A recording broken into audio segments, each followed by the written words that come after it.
A journey of 1,000 miles begins with a step. Mental Health Foundation Australia's journey began 90 years ago. It dawned in 1930 with just a founder and vision, which was to reach and impact Victoria. Now we have a presence in all states and changing lives for over 100,000 people throughout Australia. Our organisation's biggest initiative yet is our National Mental Health Month. Our month-long initiative is to advocate and raise awareness on Australian mental health. Our vision is to recharge and educate as many Australians as possible to help reduce stigma and facilitate positive and non-judgmental discussions surrounding the important topic of mental health in Australia.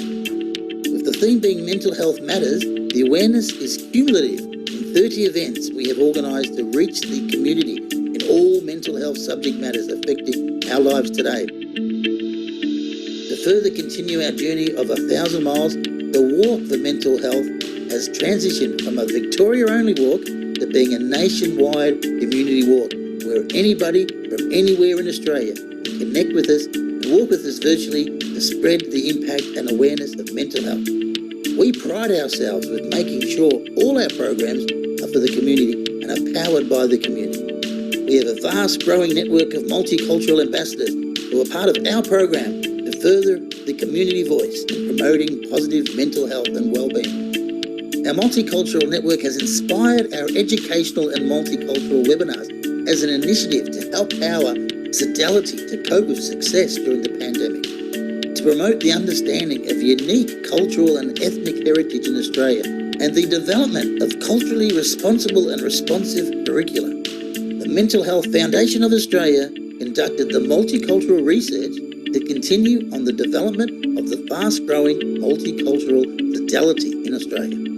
With the effects of COVID-19 pandemic, the MHFA has successfully committed the Power Hour of services and the reach to the community. With the helpline hours extended, we are here to show Australians we can be a shoulder to lean on and can be dialed to assist in all mental health matters. Our impact flows into the COVID-19 meal delivery response with the help of the community, local business and our multicultural ambassadors. It has promoted one vision, which is to serve others before self during this time of uncertainty. With over 45,000 meals delivered, we continue to work with the Department of Health, the Human Services, the Salvation Army and the Australian Multicultural Foundation to continue the success. As we continue to work to deepen understanding the importance of mental well-being and educating the community, let's work together to bring better mental health for all.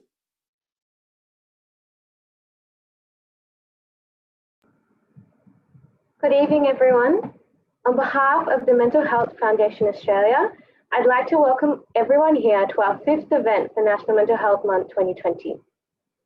I begin by acknowledging the traditional custodians of the various lands on which we meet today, and I wish to pay my respects to their elders past, present, and emerging. It gives me great pleasure to introduce and welcome our workshop facilitator for today, Meagan. Meagan is a stress release specialist and teacher with over 16 years experience. She started her journey to help her son overcome his anxiety after his birth mother passed at age 6. She assisted many clients to improve their lives and come off medication with doctor's assistance by working on the underlying issues that cause their conditions. This in turn has improved clients' mental health, sleeping patterns, relationships, finances, and dealing with stressful situations, to name a few. So without further ado, I'll pass it on to Meagan to lead you all through today's session. Thank you. Thank you so much, Annika. I'm just going to share my screen, so just bear with me.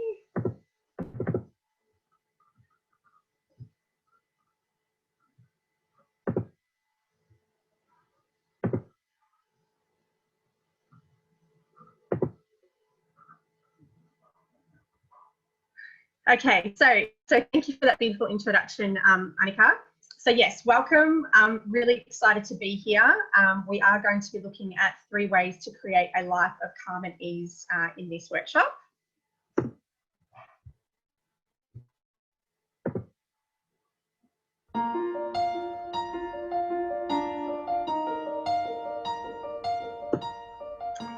So yes, we're going to be looking at 3 different ways that we can create more calm and ease in our life.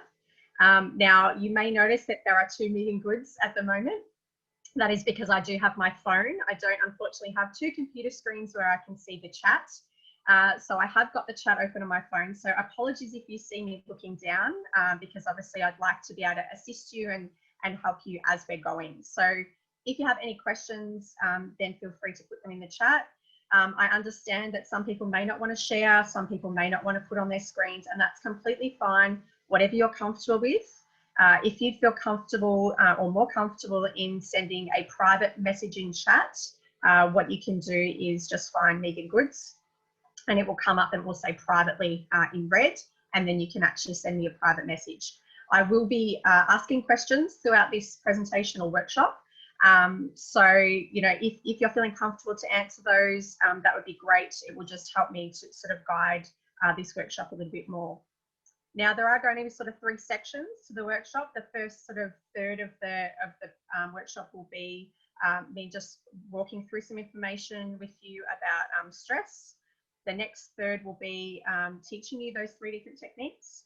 And the last third, give or take 5 or 10 minutes, will be a general stress release session. So if you have anything that you'd like to bring up, and we're just looking at general things, not specific things, but feel free to ask questions throughout the workshop or the presentation, so I can answer them as we go, because I know if you wait to the end, sometimes you may forget what's going on or what your question was. So firstly, before we start, I just wondered if we have people all in Melbourne, if we've got some people around in Sydney or in other parts of Australia. So if you just wanted to type in the chat, just so I sort of know where everyone is. I know we're sort of all at different stages with the COVID and lockdown and all that sort of stuff. I'm in Melbourne, so we've sort of been in lockdown for close to 6 months. So obviously a little bit different to some of the other people. So if you're feeling called to, if you can just type in the chat, you know, just where you're from, just so I sort of know. Yeah. New South Wales, fantastic. Adelaide, beautiful. Regional Victoria. We have a few different people from different parts of Australia, which is fantastic. Thank you so much and welcome. I am really excited. Now, I do get so excited that I can talk fast. If I am going too fast, please just give me a hoy and let me know. Yeah, I just get excited and talk fast because I like to share information. So let's start. So I'd like to ask you another question. And once again, if you're feeling comfortable, if you can put it in the chat. On a scale of 1 to 10, generally how stressed are you? So we're talking about your day-to-day life. Now, 10 is the most stressed and 1 is not so much.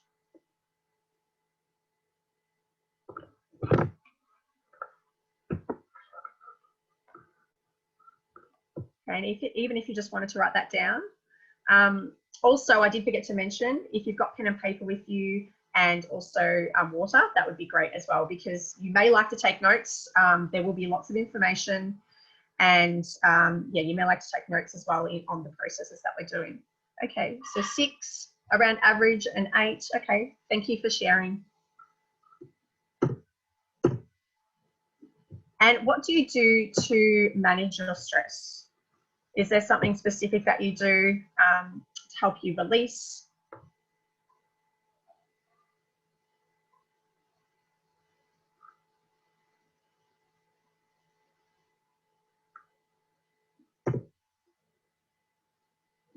Yeah, talking to people about it.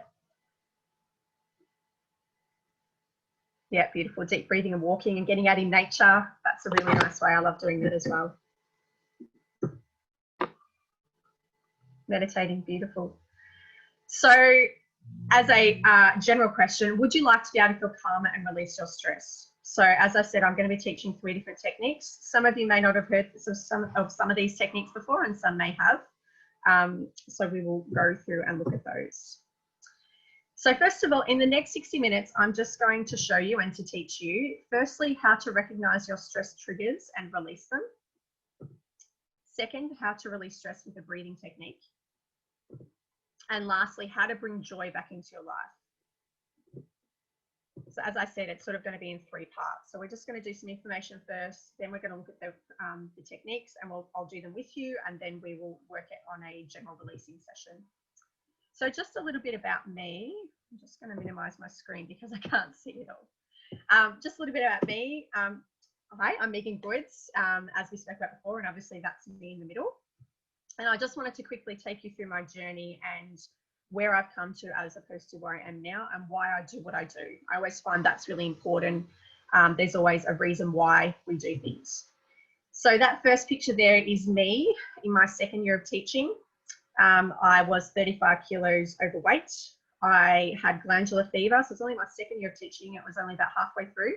I had glandular fever, I had severe anxiety, I was getting panic attacks, and it was obviously affecting my personal life and my professional life as well. I had to take off time, obviously through the year, because I was so sick. Fast forward a number of years, and I was blessed to meet my husband and inherit a son. So he is obviously technically my stepson, but I don't class him as that, he's my son. And I was, fortunate as well to have my own biological son. Now, 3 years ago, we had a very unexpected phone call saying that his birth mother had passed away. Now, he actually lived with us predominantly, so for 12 days of the fortnight. So I was his predominant mother. And that meant that in prep, he was going to school and he was freaking out. He had severe stress, separation anxiety from me. Dropping him off would be that the teachers would hold him back. He'd be screaming out "mum" to me because he was scared. He literally said to me, "I'm scared that you're not going to come and see me, or you're not going to come and pick me up." And we made a little memory box together of his mum just so he could remember her. And from there, I was like, well, I need to do something because I don't want to, have fights with him every day. And also, obviously, he's, so stressed about it.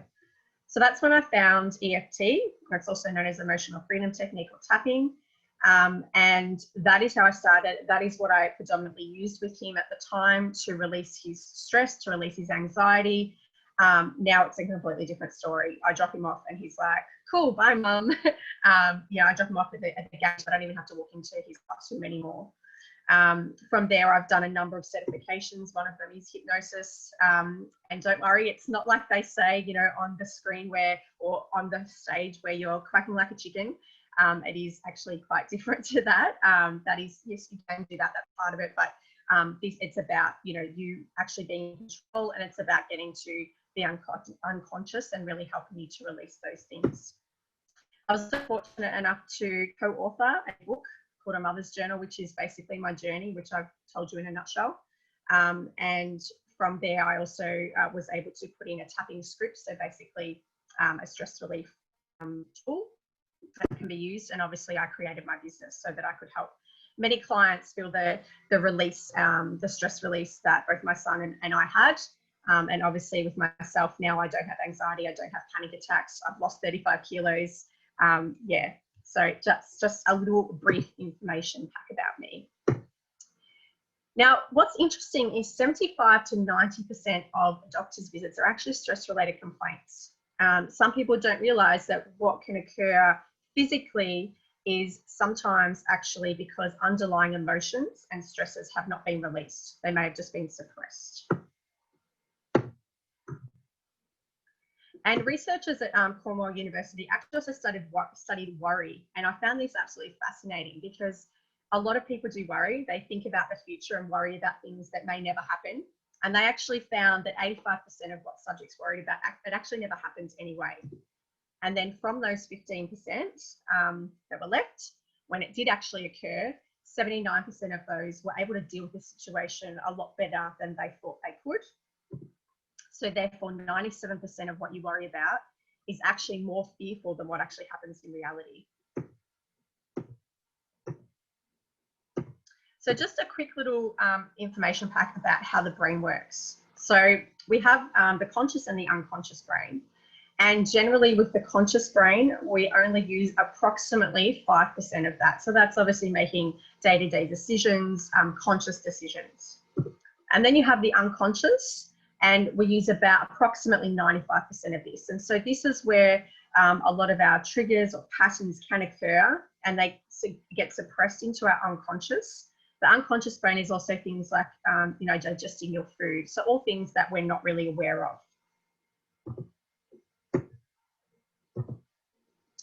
So how the subconscious works. So I sort of touched on it slightly before. We can suppress traumas, and our unconscious is about creating a safe environment for you. So it's actually not a bad thing. It is trying to help you.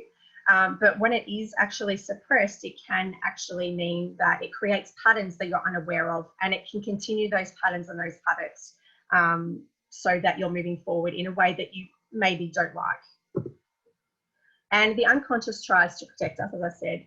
Emotions can come up when in a similar situation. So if you've had some sort of trigger or trauma, and then in another particular event or a different event, you have some sort of emotions that are the same, or some part of the event is similar, then it can actually trigger obviously what's going on prior to this. And the more that we push it away or sweep it under the rug, it can actually become worse, as I said, sometimes causing physical ailments. So the body is very unique and powerful, and it does try and tell us what we need. So if we are pushing away those things without actually releasing it, like I said, it can cause something that's physical, so that you're actually listening to the body. Now, most traumas or triggers occur before the age of 7. That's obviously not to say that other things don't happen after that, but before the age of around 7, we're very suggestible. So that means that a lot of the information goes straight into our unconscious brain, and then things can occur and patterns can start from that. So as an example, my mentor actually helped someone who was a very successful woman, and she would always somehow sabotage herself. And what would happen, or what happened, is that he found the actual trigger was before the age of 7, and it was when her sister had been given an ice cream because she'd finished all her dinner and she didn't get the ice cream. Now, to an adult, that sounds really silly. That's like, you know, what is that? That's not even a big deal. But to a child, it's very different. You've got to think that, you know, when you go back into that age, it's a very different feeling. So things like this, you know, as much as they seem like they're not important, can actually be the pattern or the start or the cause or the trigger for other things that are happening in your life.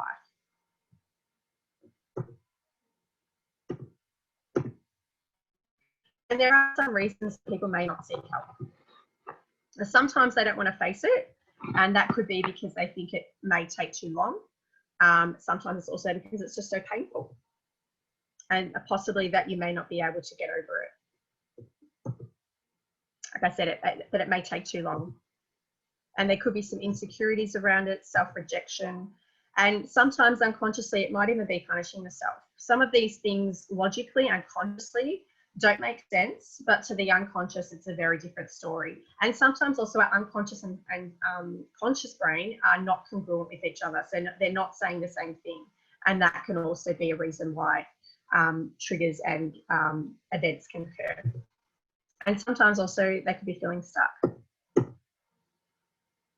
So how can stress affect your body? So when stress is not released, it suppresses the body's immune system. So it means that your immune system is not working to its optimum capacity.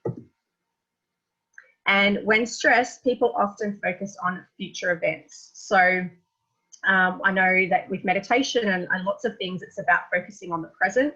Sometimes, though, that can also be tricky in itself, because if you have some sort of a block or a limiting belief, then you may just constantly be looking at the big picture or, you know, future events. But as much as you can, if you can focus more in the present and just look at it, okay, so in this minute, this is what I have to do, or in this 10 minutes, this is what I have to do. What's the next step? And that's also things that I use with myself and with my boys, because they can get too big picture and then they start to get stressed about it. And it also comes back to, as I said at the start, that worry. 85% of what we think doesn't actually occur. When you're stressed, you can also be more exhausted. Concentration levels can also decrease. And as I've said, stress can cause physical conditions. So some ways that stress can affect your body could be headaches, high blood pressure, skin conditions, mental health, asthma, and arthritis. And there are many more. I've just picked a few just so that you can sort of see that it's not just about the mental health and the brain, it's also about physical conditions as well. So how do we manage stress? So there has been a survey conducted. So 85% may watch TV, 81% focus on the positives and spend time with family or friends, 80% listen to music. But what do all of these things have in common? They don't actually resolve the stress. They're talking about the positive, and that's fantastic, and that does, raise your endorphins and raise, your vibration, and it can help you feel better. But if you're also not releasing and resolving that stress, it can still come back, and it can still continue to be that pattern. So not only do we need to do that, and I think that's still an amazing thing to do, we do also need to look at resolving and releasing the underlying unconscious stress. So let's get into our first technique. Okay, so I'm going to take you through these techniques. There'll be some time, I'll give you some time to be writing things down and to copy me as well. So first of all, the first technique is how to recognize your stress triggers and release them. So we're going to do an activity first. Now, in a second, I'd like you to list 3 things that stress you. And with those 3 things, I want them to be more minor things. So things that are, say, below a 6. Okay, I don't want to go into any big stresses now. We don't have the time. And also, I want to make sure that I can support you as best I can.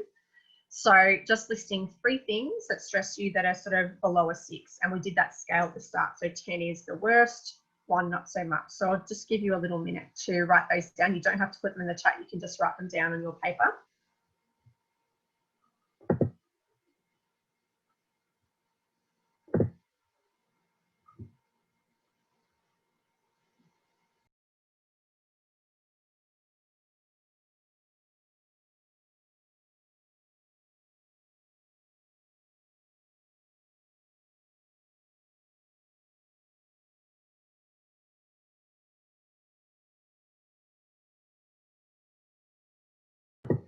Okay.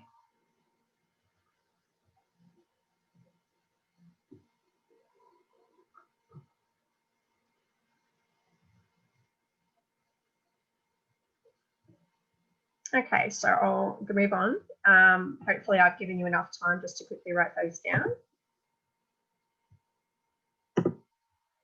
Okay, so I'm going to introduce you to emotional freedom technique, also known as EFT or tapping.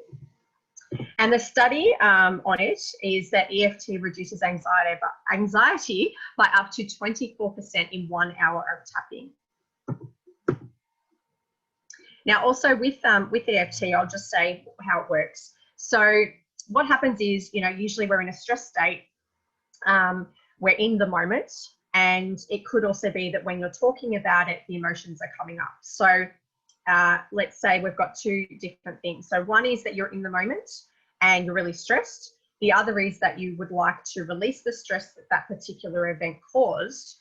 So I work with you to obviously get back into that state so that you can feel those emotions, and we actually talk about it. And by talking about it, it can actually bring up all of those emotions. Then with that, once you've got those emotions there, we use pressure points on the body and we tap on them, as the tapping suggests, and that helps to release and resolve the stress. So there's a couple of different things that can happen. One is that the person could actually forget about the event, or they can't remember specific things because it's no longer significant.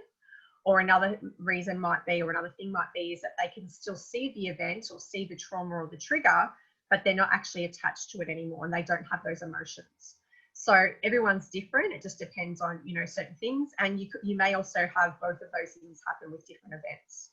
So I'm going to go through the steps now with tapping. So first of all, I'd like you to choose a minor stress from that list.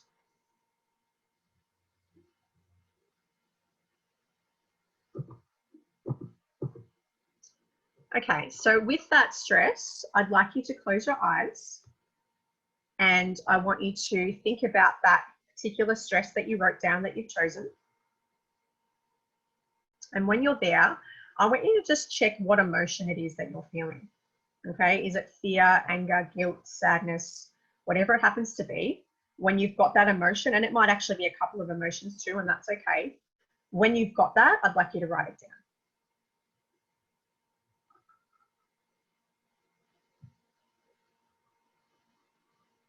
Okay.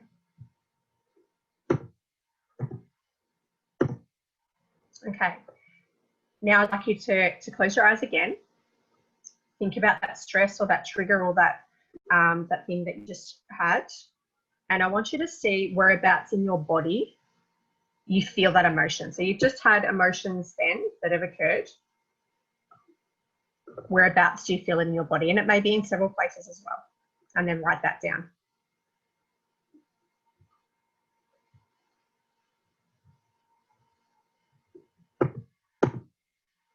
Okay, and lastly, we're closing our eyes one more time. This will all come together a lot easier when we do it all together. This is just obviously to show you what the process is. So closing your eyes again, I want you to go back to that memory or that stress. And I want you to rate the emotion out of 10. So 10 is the worst, 1 is not so bad. And then write that down as well.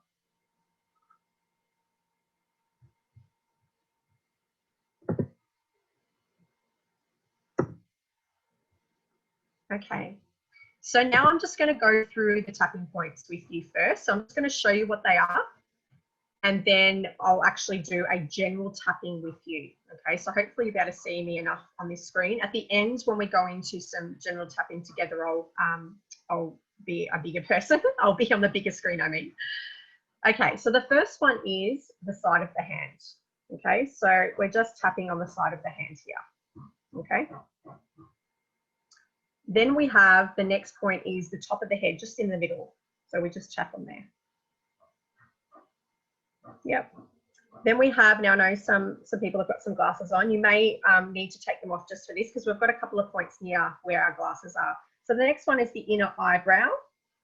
Okay, so we're just tapping on the inside of the eyebrow here. Okay, next is on the side of the eye.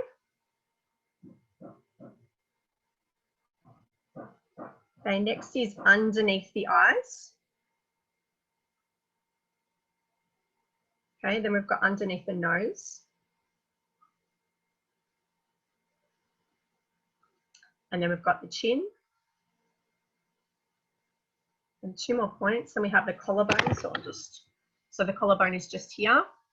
So I usually tap with both hands, one on each side. And the last one is under the arm. So it's about sort of like a hand width down on the side. So I might even see, I'll just stand up a little bit so you can just sort of see. So it's about, there's a hand, so it's about there. Okay. So they're all of the points that we're going to use. Now I'm going to go through them together. And if you're in a comfortable and a safe space where you can say things out loud, then that would be great. I always find that it's better to actually verbally say it out loud so that you can also hear it. If not, then saying it in your head's fine. So I'm going to do the tapping. I'm going to get you to copy what I do and also copy what I say. So I am going to do just general stress, okay? So on the side of the hand, we're going to do what's called 3 setup statements. So it will start with, even though I'm feeling this stress, so I'll get you to repeat, I'm going to accept myself as much as I can. Even though I'm feeling this stress, I soothe and comfort myself. Even though I feel this stress, I soothe and comfort myself. Okay, and then we're just going to go to the top of the head. All this stress. Okay, and then the inner eyebrow. I'm feeling stressed. The side of the eye. All this stress. And then underneath the eye. I'm feeling stressed in my, so just insert whereabouts in your body. So for me, I'm feeling stressed in my stomach. So if yours is different, then you put the word that you have. Okay, underneath the nose, all this stress. Underneath or under the chin. I'm feeling stressed. The collarbone, feeling stressed in my stomach. And under the arm, all this stress. I'm going to do another 2 rounds. Okay, so top of the head. I'm feeling stressed. And then the eyebrow, inner eyebrow, all this stress. Side of the eye, I'm feeling stressed. Okay, and underneath the eye, all this stress. And then under the nose, stressed in my stomach, on the chin. I'd like this stress to go away. On the collarbone, I don't want to feel this stress anymore. Under the arm, all this stress. Okay, and we'll do last round, one more round. On the top of the head, I'm feeling stressed. Inner eye, or your eyebrow, I don't want to feel this stress anymore. Side of the eye, all this stress. Underneath the eye, stressed in my stomach. And underneath the nose, I'm feeling stressed. On the chin, stressed in my stomach. And collarbone, I don't want to feel this stress. Underneath the arm, all this stress. Now, if you're still feeling a little bit stressed, that's okay. If you're being quite triggered, I'd just like you to keep tapping on your hands, okay? And that doesn't have to be on the screen, just to help you to release some more. So if you're feeling okay, then what I'd like you to do is to close your eyes. I'd like you to go back to that memory, and we're going to check 3 things again. Okay, so what I'd like you to check in with your body is, first of all, where the emotion is in your body. Now, it's okay if the emotion has moved. It's okay if it's still in the same place. There's no right or wrong. The next thing is to check what emotion it is. That emotion might still be the same. It might have changed, or there might not actually be any emotion left. That's okay too. And lastly, just checking in with the rating. Now, sometimes the rating does go up, and that might be because you now really have dropped yourself into that event. Sometimes we can be a little bit complacent and not actually be right into that memory again. If the emotion's gone up in rating, that's okay. If it's gone down, that's okay. If it's stayed the same, that's okay. So just checking those 3 things and writing them down. The rating, where it is in your body, what emotion it is.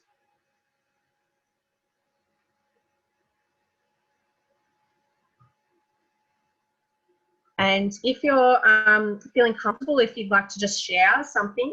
Now also, sorry, before we do that, now sometimes people might need more than just that. Okay, I've just done a really quick 3 rounds. Sometimes you might need to do a couple more. Sometimes you might need to do many more. Sometimes it's also because you may need to be looking at what the underlying root cause is.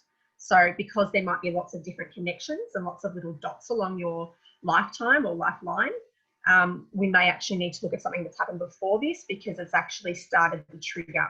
Okay, but this is a really great tool to be able to empower you and for you to be able to use in the moment. And then if you can, then obviously I work with people on their deep unconscious levels. So for myself as well, I go and see somebody because the unconscious, being amazing that it is trying to protect us, it doesn't bring up all the time what we need for ourselves. So it's better for me to find somebody else to work with me. So if you still have an emotion, there's still a rating, that's okay. We haven't worked deeply on it. I've just showed you basically how you can do it in the moment when you feel like you need it. So if anyone would love to share their experience with that, if you're feeling comfortable to do that, if you'd like to put it even in privately, I won't mention your name. I'd just love to have some feedback on how you feel after doing that. Maybe even what you noticed happen even with ratings or emotions, or what happened in your body. That would be fantastic.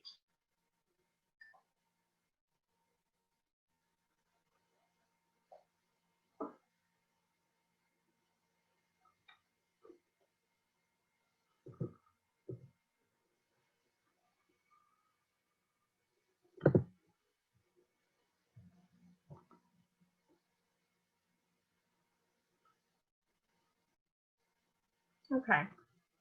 So I will just move to the next one. Sometimes we could also be feeling secondhand stress. And what is this? Oh, that's good to hear that you're breathing altered and you're more relaxed. Fantastic. Yeah, so sometimes we can actually be feeling secondhand stress. Okay, so the University of California did a study on secondhand stress, and they actually found that seeing others' facial expressions or hearing their voice or even their smell could cause secondhand stress. And that you are 4 times more likely to have secondhand stress from somebody you know. So that could obviously be a family member or even perhaps a workmate. So it's quite often what can occur is that, say you're, for instance, you're in the workplace and one of your work colleagues is quite stressed, you could start to feel this secondhand stress. So in that moment, you can do the tapping. Now, I know obviously sometimes people might not want to be, doing this out in public. So I usually use the karate chop point, and you can just be having that in your lap and start doing that. So even just doing this will help you. And as I've said, it is best if you can to really talk it out. But if you can't, then even saying it in your head, say you're in the moment, and just tapping on the side of your hand will still help. It may take slightly longer, but just keep doing it until you start to feel, that calm and that release. So just to remember to listen to your body and recognize when that stress is occurring or appearing, and then obviously use the tapping when you need to release the stress. And also notice what other choices you have so that you can change that pattern. So being aware is really, really key. Now, one of my favorite studies on tapping was with Church and Hawke on war veterans with PTSD, so post-traumatic stress disorder. And 49 participants all had PTSD. They'd scored above the cutoff, and they received 6 one-hour-long EFT sessions. And after that, 86% of them no longer scored in the PTSD range. So they weren't actually classed as having PTSD anymore. I just think that's phenomenal. And yeah, hence why I love this study. So let's get to our second technique. So how to release stress with a breathing technique. So breathing techniques decrease negativity and increase more positive emotions.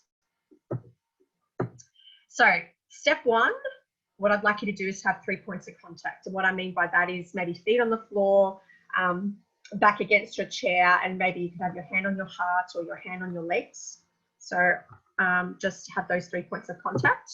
And I'm just going to quickly go through what it is, and then we'll do a proper round together. So the first thing we're going to do is exhale all of the breath from your lungs through your mouth. Then I'd like you to inhale for 4 seconds through your nose. So 1, 2, 3, and 4. Then you're going to hold for 4 seconds. 1, 2, 3, 4. Then you're going to exhale through your mouth for 4 seconds. 1, 2, 3, 4. And then hold your breath again for 4 seconds. 1, 2, 3, and 4. Now, we'll do it properly as a whole here. So I've obviously got the square up so that we can do it. And the square is really good because obviously it's got the corners. So you can really just follow it with your eyes so that you can then keep track of what's going on. So what we would do is we will start obviously with number 1. We'll go through looking at the time. We might do it 3 times. Normally I do it 4 lots of 4. So we'll do 3 times. Okay, so first thing is make sure all of the breath is out of your lungs. I want you to inhale for 4 seconds through your nose. So 1, 2, 3, 4, and then hold for 4 seconds. 1, 2, 3, 4. Then exhale for 4 seconds. 1, 2, 3, 4. Then hold for 4 seconds. 1, 2, 3, 4. So we'll do it again. Inhale for 4 seconds. 1, 2, 3, 4. Hold for 4 seconds. 1, 2, 3, 4. Exhale for 4 seconds through your mouth. 1, 2, 3, 4. hold for 4 seconds. 1, 2, 3, 4.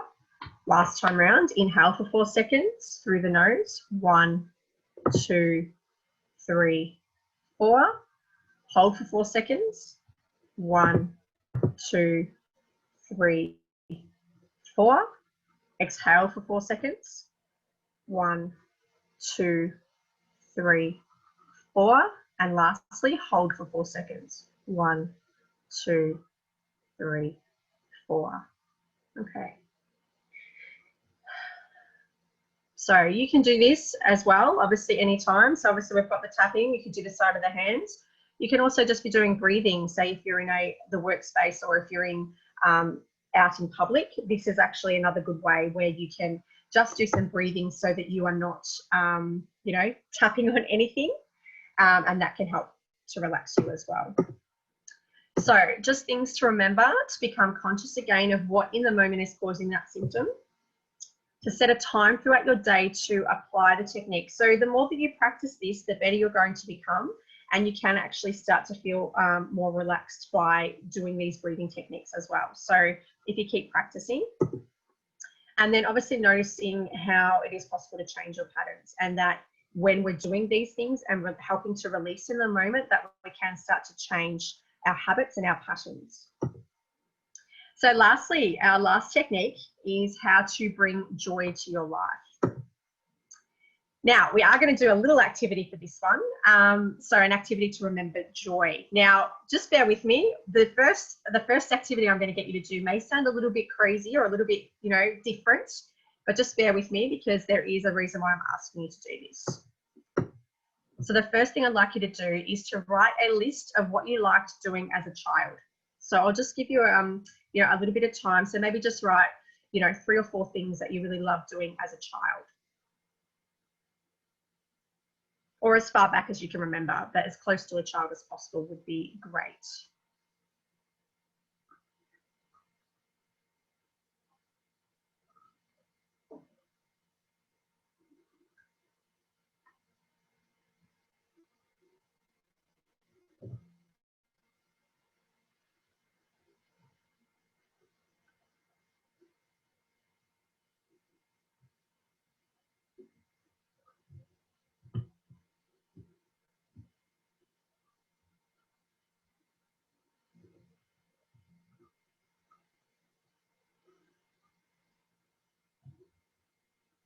Okay, now the second step is to write, say, 3 or 4 things of what you like to enjoy, or what you like doing now, what you enjoy.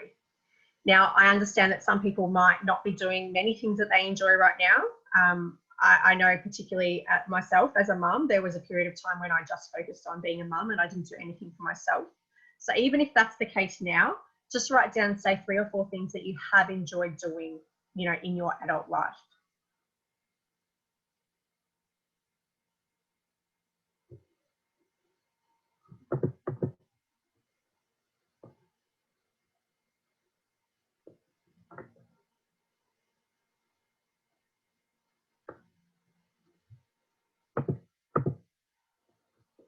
Okay, and step 3. How could you incorporate some of your childhood fun into your life now? Okay, so as an example, I used to love dancing when I was a little girl. And as I grew up, I loved going to nightclubs just because I loved the music. Now I don't do that so much. So for instance, yesterday, it was a beautiful sunny day. I had music on outside and I actually just danced on my lawn. And that, I just was so happy. I had the endorphins running, the sunshine was out, and it really did make me happy. So some way or some simple way that you can incorporate this into your life now. It doesn't have to be long. It could be, you know, a 5-minute activity a day.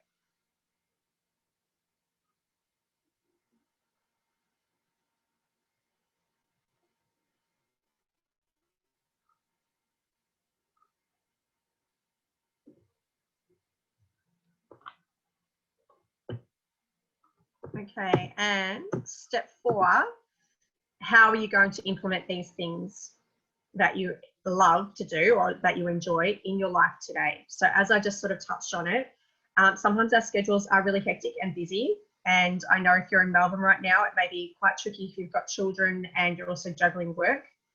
I'm not talking, you know, hours a day. So the best thing to do, and this is how I started as well, was 5 minutes a day. I said, right, I'm going to spend 5 minutes a day doing what I love. And then I increased it. So it's completely up to you how you do that. Now I spend probably 30 to 60 minutes a day on myself, sometimes more. It just depends on what's happening with my boys and my husband and business, etc. But I do make sure that I spend time on myself. So you can be the person to decide how long you do it, but you may find that when you start doing these things you enjoy, it actually starts to bring back that enjoyment in life, and it actually starts to help to you know, reduce some of that stress as well.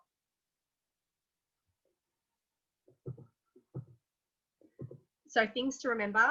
So noticing when you're not in the right space and that you might need some time out for yourself, instead of getting to that point where maybe you are, you know, angry because you're frustrated, because you do need time for you. Just noticing when you can do that. And then obviously using the tapping and the mindful breath to acknowledge what you may need in the moment, and also helping to release what's happening in the moment. And then schedule a time, as I said, that's just for you at least once a day. So I'd just like you to have a think about this, and maybe even you can write it down. What will your life be like when you have calm and ease? I just realized I put your life in there twice. A typo. So what will your life be like when you have calm and ease?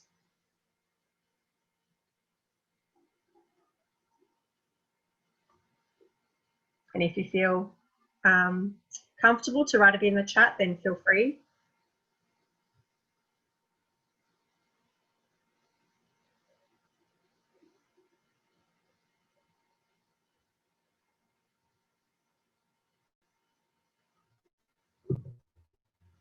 And what stopped you from creating this calm in your life?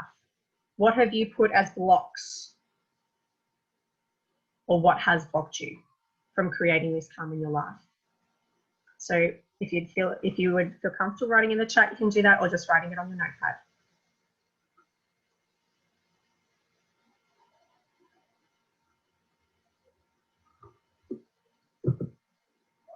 And then how important is it for you to create this calm life? And why is that? Why do you want to create a calm life? Okay, for me, my why, my big why was my son. I didn't want him to be going to school and, you know, being stressed. And I also didn't want to be stressed myself. There's always a why. So I'm just going to quickly take you through, which is basically what we've done today, the R model. And this is something that I've created myself based on what's happened with my clients and how I've found that it works. So I'm looking, what we look at is the awareness, the release, and the empower stages.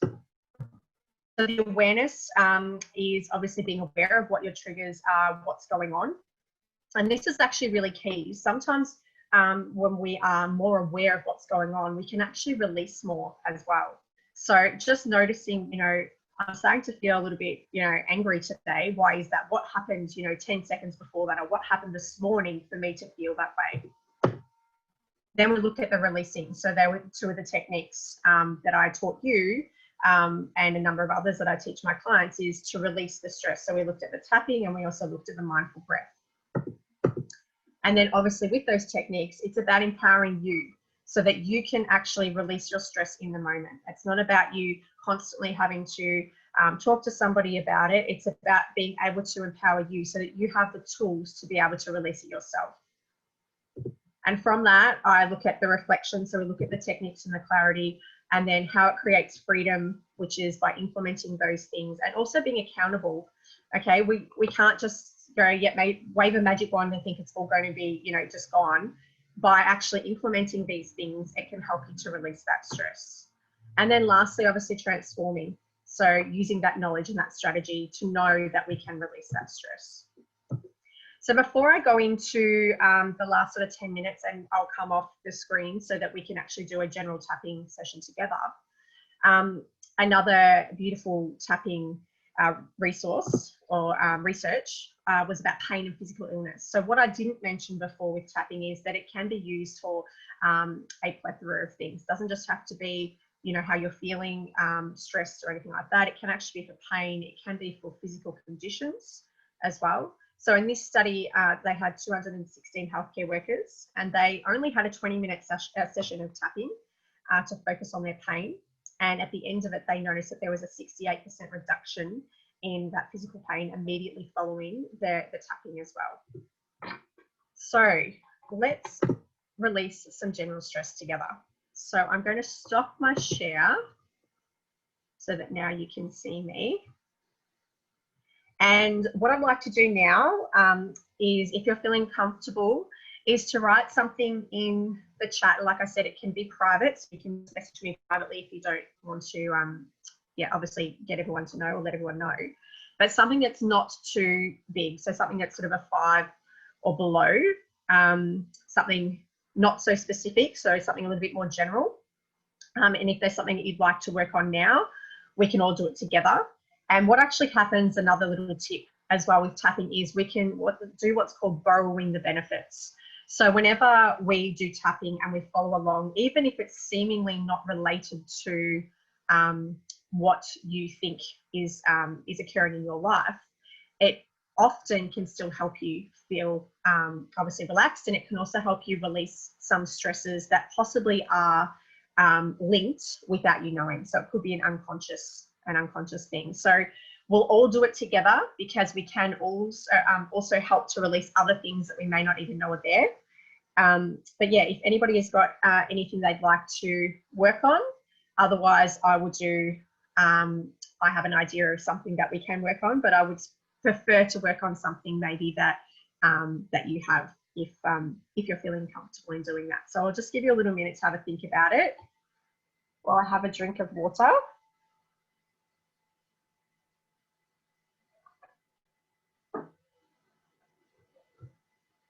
Running late. Yep. Okay, beautiful. Thank you.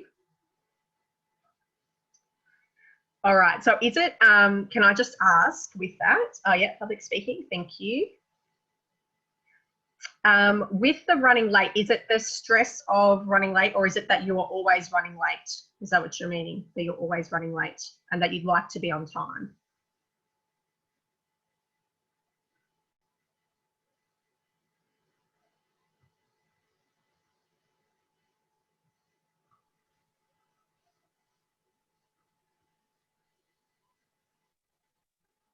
Now, also, just while I'm waiting, the other thing as well, the reason why I get you to write down those 3 things, which is the rating, the emotion, and where it is in the body, is because quite often what happens is that we can change and release some of that stress, and we might not even realize that we've actually released it, because logically, sometimes we kind of go, how can that actually happen? So by physically writing down those things, we can see that it actually has changed. And so that the logical brain is scrambled a little bit, so we can actually see, yes, it has actually worked. Okay. All right. So stress of running late. All right. So we will do a quick tapping on running late. So we're going to start with the side of our hand. So I'll get you to copy what I do and copy what I say. All right. So even though I feel stressed when I'm running late, I'm going to accept myself as much as I can. Even though I'm feeling stressed when I'm running late, I'm going to accept myself as much as I can. Even though I'm feeling stressed when I'm running late, I soothe and comfort myself. Okay, so on the top of the head, I'm feeling stressed. Okay, on the inner eye, stressed when I'm running late. The side of the eye, all this stress underneath the eye. I get stressed when I'm running late. Maybe it's not my fault. I'm stressed when I'm running late. On the collarbone, I can only focus on what I can do. Okay, under the arm, I can only focus on what I can control. Okay, top of the head, feeling stressed. Okay, and this inner eye, I don't like being late. side of the eye. All this stress when I'm late, under the eye. I don't like running late, under the nose. All this stress, and the chin. I'm stressed when I'm running late. Okay, and the collarbone. All this stress when I'm late, under the arm. I can only focus on what I can control. Okay. So like I said, I've just done some general tapping. What's really great is that you don't have to be so specific and so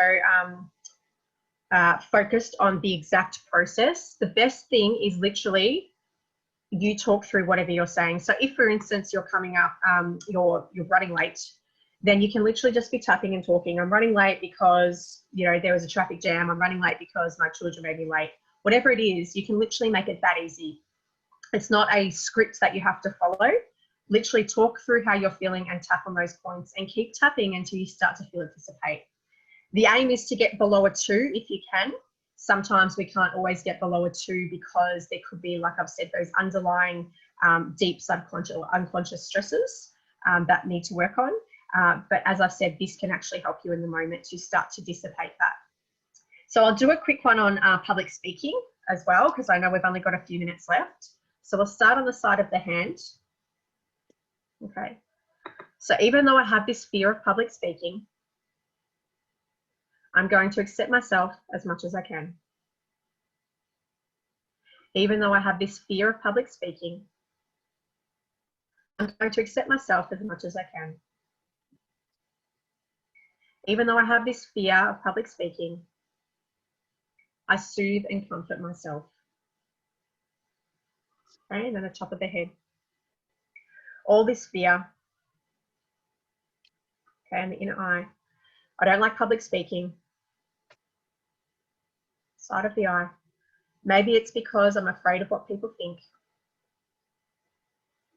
Under the eye. Maybe it's because I don't want to make a fool of myself. All this fear. It's fear of public speaking. The collarbone. All this fear. Under the arm. Maybe I'm afraid of what others think.